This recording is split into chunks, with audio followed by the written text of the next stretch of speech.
Hello, welcome back. Some thrones have been claimed. I'll look at the list in a second. We became the Worm That Walks and revived the Bane. Bunch of battles then. The first three are just us moving into provinces with some units. Not really any resistance, that's fine. Saw two battles in Lurien Swamps then. So this is Callum's other throne.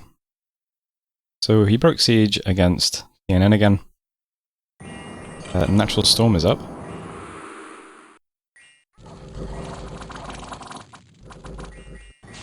Flying units flying in immediately. Looks like we've got aerials as well. Calum troops being thunderblasted off the map instantly. Not much on Calum's side of the field yet. It looks like Calum's flying troops just died immediately.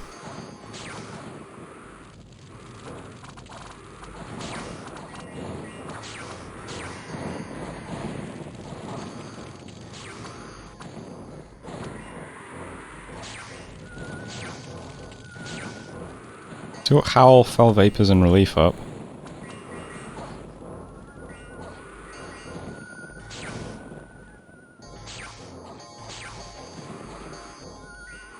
Ken's got some of his Eagle... Oh, these guys are routed, unfortunately. I think too many of these, like, cheap troops flew in and died. Triggered routing.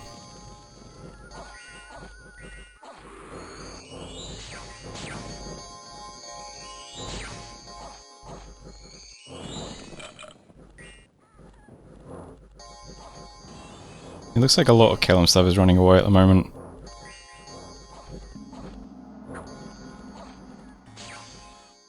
TNN just holding their ground with their Nemedian warrior guys. What are you called again? Tuatha warriors. Yeah, looks like they're cleaning up now.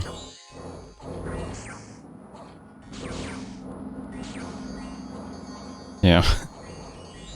That was close though. So unsuccessfully breaking siege. Looks like TNN kept most of their mages alive as well. Most of their troops too. And then they stormed. So again, nothing left. So they've taken another throne off Calum for us. TNN moved into Prander as well. This is slightly towards us, but it's not that much stuff. They also moved underwater. These guys still have water gems, unfortunately. Even after this battle, they're still carrying like 4 water gems. And we stormed the fortress in Silver Grove. So TNN took a moment to summon a bunch of animals, looks like. I think the plan is to clog up the gate and shit out fire elementals. We do have nice stuff in the front though. We've got all the Dustwalkers and Red Salt. I love this guy, he kicks ass. TNN also puts up Heat from Hell, which is surprising. Oh, Dustwalkers don't mind that too much.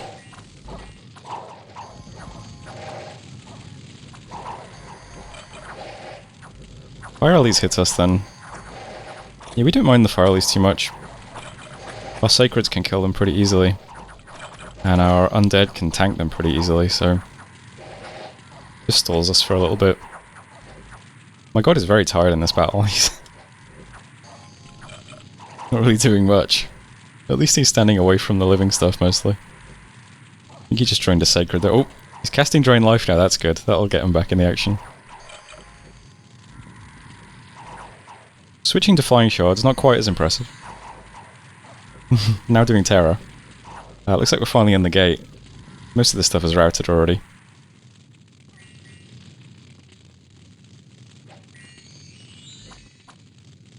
So all we have to do now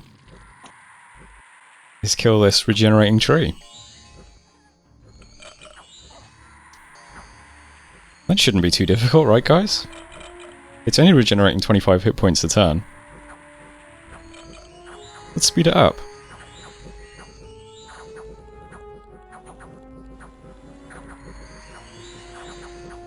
Down to 206 hit points. Red Salt is behind here, hitting it at least. this big Wraith Sword. Got the Banelord with a Herald Lance as well.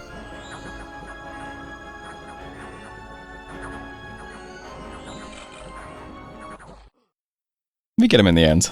It's not too bad. So that one was... What one was that? Oh, Silver Grove. Yeah, there we go. That's a throne for us. It was 2 whites, 18 mannequins, 29 long dead horses, 20 archers, a living statue, a lion warrior, and a dustwalker. Not too bad overall, though. Events then, Hesperia. Most laws have been abolished.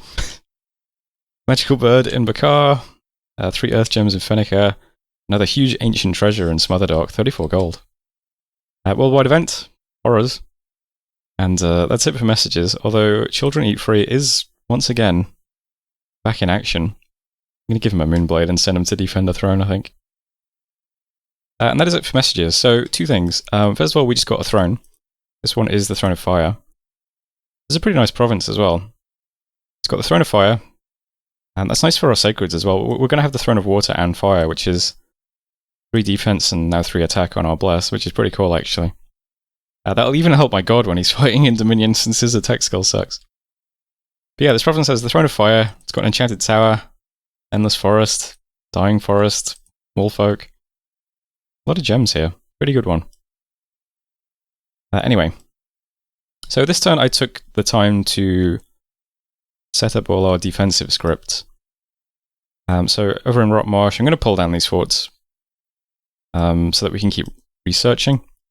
So the fort on Rotmarsh is getting demolished, and the fort on Alman is getting demolished as well. And that way we can just keep researching, but we'll still defend when the horrors come. I won't go through all of the scripts, I'll just show what I've saved, because it's pretty much the same in every fort. If you're a water mage, you spam Frozen Heart. If you are a death mage, you spam Disintegrate. If you're a nature mage, you spam Charm. If you're an astral mage, you spam Starfires. That's really because we only have like S1 mages though. It should be opposition, but at least Arcane Bolt. If you're one of our little F1 mages, you do Blindness, or a proper Fire mage, you do Incinerate. And that's about it. So if I just scroll through the army on this fortress, you can see little F mages doing Blindness, death mages doing Disintegrate, Disintegrate, Disintegrate, Starfires, Charm, Disintegrate, so on. Underwater, yeah, Frozen Heart, Disintegrate, so on. Those are just the best single target spells we have for killing horrors, so every throne is just set up spamming those spells. Same sort of thing over here, Disintegrate, Disintegrate, Starfires, and so on. In the balance mod that we're using, every single Doom Horror has damage reversal, so it's better to just kill the horrors than damage them, so spells like Disintegrate are really good. The mage who successfully lands Disintegrate might die, but at least either he kills it or does nothing. The guys doing Starfires might just gradually kill themselves, unfortunately, but you know. It's the best spell we have for S1s, I think. But all those thrones are going to be defended as best they can. The one we just took is going to get... Some of the stuff we've been summoning over the last few turns will go and defend that. So the Worm Mage and these Dustwalker guys, they can defend it. In Vongor, these little raiding guys go help defend it. The stuff we summon out of Smotherdark this turn, because I'm doing Hidden Underneath again, and come and defend it, and that'll be fine. I'm also still forging a couple of Moonblades, so we'll give a couple of people Moonblades as well. The Banes in these fortresses now have Moonblades, which will help fighting horrors. So we'll try and defend it as best we can, but the bulk of the armies are just going to move on towards Iron Caverns now. We'll try and take that with the army, and then we'll try and take one of these 2 thrones with a smaller army plus my god teleporting. Larian's down to 1 white dark candle, so we might be able to get our Dominion here, which would be quite good. We have quite a few temples right on the border here, so that would be a good place to land my god at least. For now, though, my god is just claiming this throne, since he's the only person that can actually do it, unfortunately. That'll be fine, though. And Paranda here, this is where we saw a group of TNN units walking towards us. So these guys. I think if they move into Lamo, though, they're going to get crushed by this. This is like the bulk of our forces from over here. Still kind of merging up. We have lots of the, what are you guys called? Released ones. Lots of the released ones in the front. They'll be pretty good. Not to mention a huge number of mages. Yeah, we're just going to march here, though. We'll try and take it, and we'll see what happens. The throne list now looks like this. So when we claim the Throne of Fire, we'll have 5 of 7 needed, which puts us way out in front. Second place is going to be TNN with 3, if he claims those 2. Or did he already have... Wait, is that already the one he took off Calum? TNN's either going to have 2 or 3. Either way, it's pretty good for us. Looks like Tianqi has taken both of Miklan's thrones as well. I got a scout here this turn, but I guess we missed the battle. That's a lot of troops though, 720 enemy units. I think Tianqi is going to be on 2 for the remainder. And I don't think Calum's going to get their thrones back.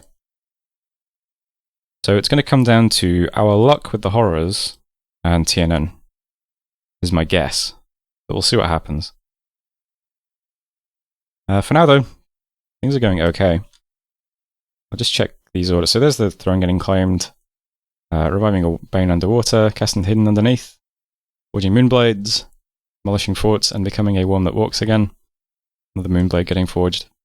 Demolishing the other fort. And yeah, I think that's everything. So, you know, not bad. So far so good. That was it for turn 73. So thanks for watching, and I'll see you next time. Hello, welcome back. Lots of horror assassinations this turn, unfortunately. Crystal Sork and Shaman killed by horrors. These are probably the guys who are forging Moonblades for me. We turned into a worm that walks, or a worm mage, and then got assassinated by a horror. Regular old horror versus a worm mage. Who wins this one? Here's 22 hit points. My mage just died and exploded into bugs, but he's back.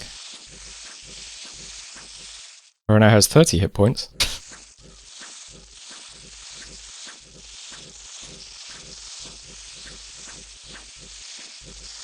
Mage has died again. Horror now has 26 hit points. I'm pressing N quite a lot right now.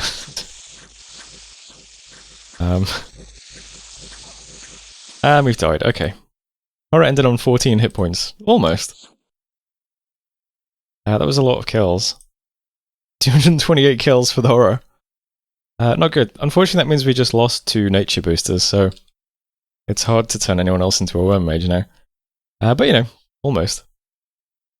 Probably should have put the ring of returning on this guy when he cast Worm That Walks.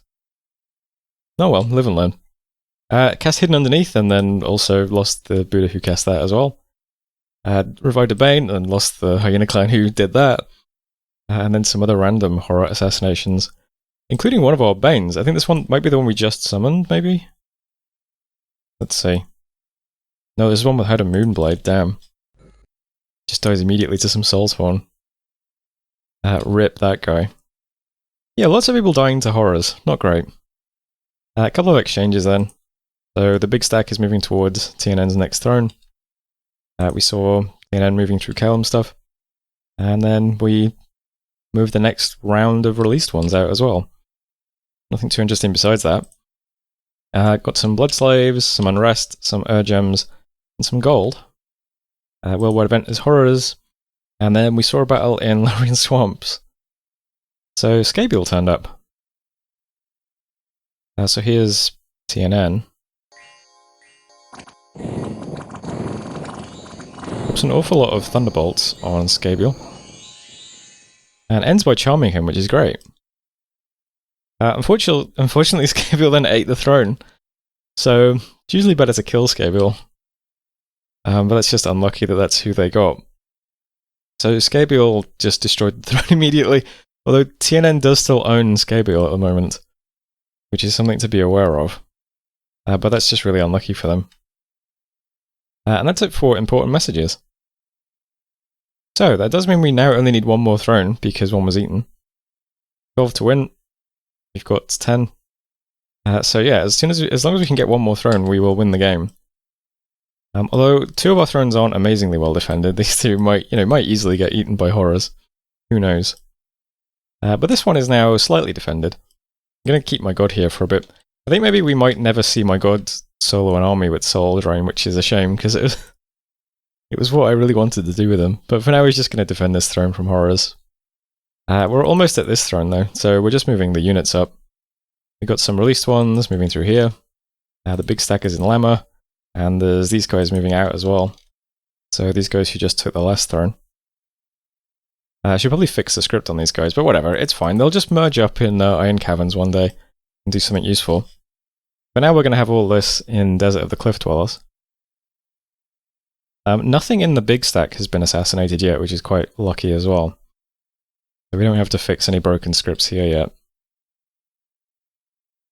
But I think maybe next time we just teleport my god onto this at the same time we move in. So that we can have my god fight some patrollers, maybe? But it's possible he loses, though. I should probably be a bit careful. I don't know. He's the only one I've got who can claim thrones at the moment. I mean, I guess it's not a big deal, right? If we teleport our god in, and there's stuff patrolling, and it manages to kill my god, well, it won't be long before we can declare a new prophet. We just move the army in. And if that loses as well, well, then we'll just defend thrones until until the game ends, I suppose. Yeah, maybe.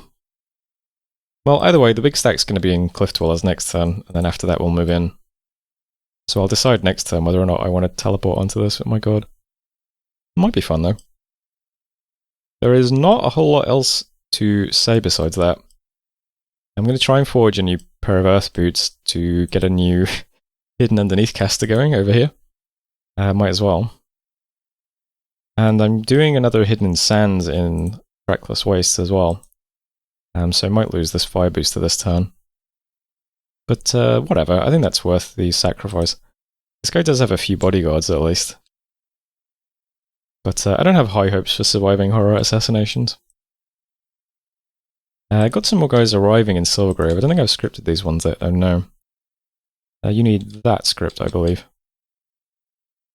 Just disintegrate spam. And there's some more stuff coming from back here to defend this as well. I mean, this one isn't too badly defended now. You can see there's some high quality stuff. Oh my god. We're moving some more stuff down. We've got a new Lion King, who sadly cannot become a Worm Mage now because we're missing the boosters. Moving down, but there's one Worm Mage coming as well. We'll get them here. And that's pretty much it for this turn. So fingers crossed things stay, you know, in our favour. Otherwise, that was turn 74, and I'll see you next time.